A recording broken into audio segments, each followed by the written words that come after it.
Pro Group Management. Workers' comp that works for you. This is 7 at 7 from the Las Vegas Review-Journal. Good morning, everyone. I'm Renee Summerhour. Let's get right to our top stories this morning, brought to you by Nevada Hand's Silver Sky Assistant Living Community. Learn more at nevadahand.org. Well, it wasn't just a dry heat here this weekend. It was one for the record books. Las Vegas had a high temperature of 117 degrees at McCarran International Airport on Saturday. That equals a mark last set in 2017. We did get some relief Sunday evening with the return of monsoon conditions. The National Weather Service says up to 1/1200th of an inch of rain fell in the Northwest Valley. Meantime, 5 people were injured after a boat exploded on Lake Mead. It happened around 2:30 p.m. on Saturday at the Las Vegas Boat Harbor. Officials say the 30-foot vessel had just finished refueling when it pushed away from the boat, launched, and exploded. The 2 men on the boat were injured, along with 2 wardens and a warden trainee. 20 years ago, some of the terrorists who later carried out the 9/11 attacks visited Las Vegas. The FBI agent who traced their steps recently talked to the Review-Journal about that case. Review-Journal's Jen Ah has this story. Jen?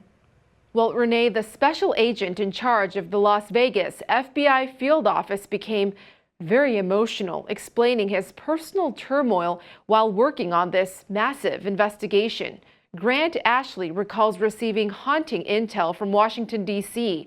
that some of the 19 hijackers may have traveled to Las Vegas.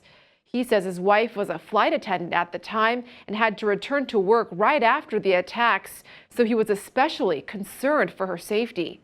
He himself lost a colleague and friend in the attacks, and so did his wife. So the way that the community kind of came together after the attacks, for him, they were a reminder, he said, that most people are good.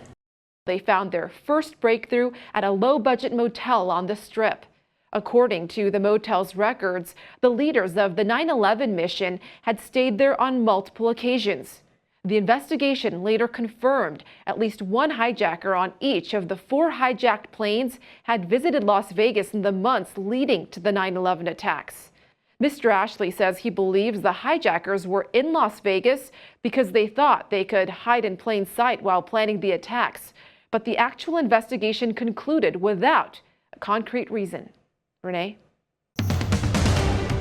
In your lifestyle news, sponsored by Oakmont of Las Vegas Assistant Living and Memory Care, the best care for the best life. A Las Vegas resident and World War II nurse celebrated a monumental birthday on Saturday. Arlene Johnson turned 100 years old and marked the milestone with friends and family at a party at her home near Tule Springs. When asked if this birthday felt any different than the others, she had this to say. Yeah, it does.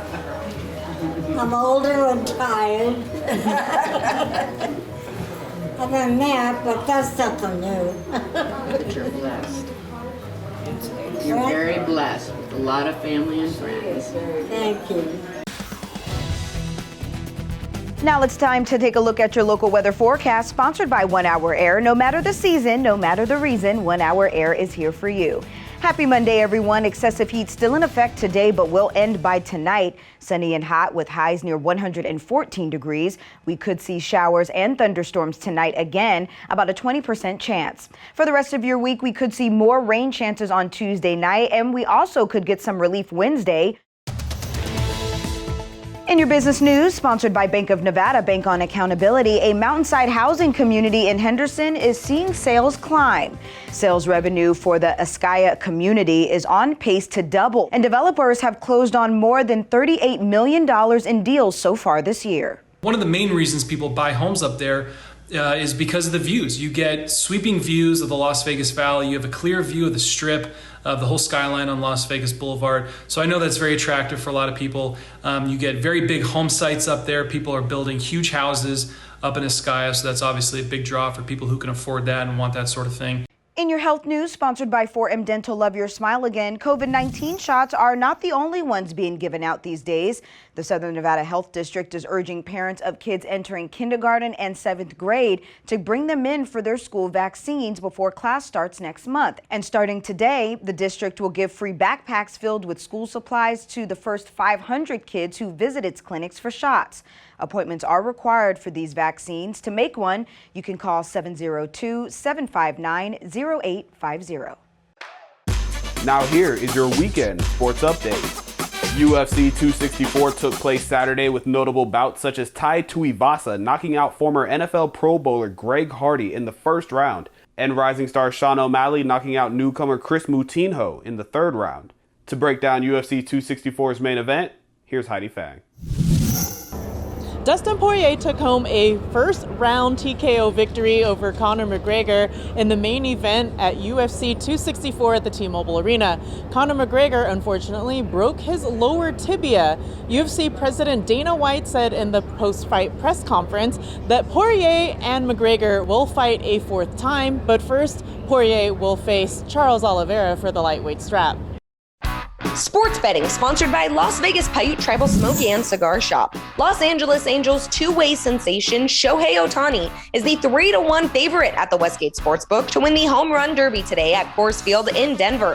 Former 51 slugger Pete Alonso is the 4-1 second choice, and Bishop Gorman product Joey Gallo is the plus 450 third pick. Ohtani is the minus 260 favorite at station casinos to win the American League MVP award and the plus 150 favorite at the Westgate to win the regular season home run title. In your entertainment news, sponsored by DiscoverYourNevada.com, brought to you by Travel Nevada, a former pro basketball player is exploring Black identity through works of art. Rod Benson is showing his work at the Neon Black 2 exhibit at the Herbert Gallery on Main Street. His paintings use hairstyles to celebrate the diversity of Black culture and identity.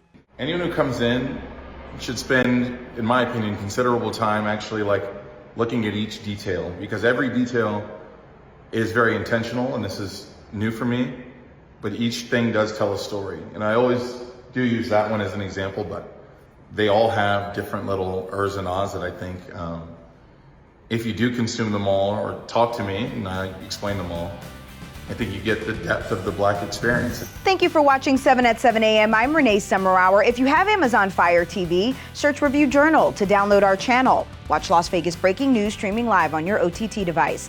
We'll see you back here later today for 7 at 7 p.m. From all of us here at the Las Vegas Review Journal, have a great Monday. Review Journal Studio, sponsored by Adam Kuttner. Get the maximum settlement as quickly as possible. This 7 at 7 update, sponsored by Pro Group Management. You're watching 7 at 7 from the Las Vegas Review Journal.